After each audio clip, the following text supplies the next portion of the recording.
একবার মহান ফিকহবিদ ইমাম আবু হানিফা রহমতুল্লাহ আলাইহি রাতের বেলায় নামাজ পড়ছিলেন।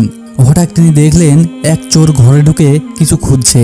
ইমাম সাহেব তার নামাজ শেষ করে বললেন, হে ভাই, তুমি কি খুঁজছো? চোর হতভম্ব হয়ে গেল।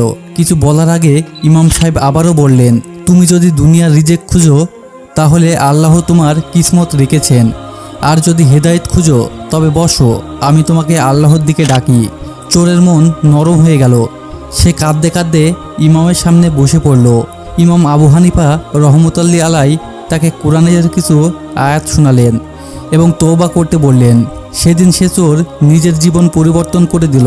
সে পরবর্তীতে এক পরহেজগার মুসলমান হয়ে ওঠে এবং বহু মানুষ তার মাধ্যমে সঠিক পথে আসে। আল্লাহর কুদরত এমন যে তিনি চাইলে একজন চোরের অন্তরেও হেদায়েত ঢেলে দেন।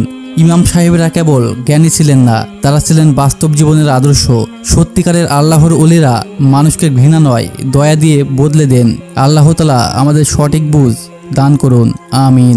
প্রিয় বন্ধুরা, আমাদের চ্যানেলের ভিডিওগুলো যদি আপনাদের ভালো লাগে তবে অবশ্যই চ্যানেলটা সাবস্ক্রাইব করে দিবেন এবং ভিডিওতে একটি লাইক করে দিবেন।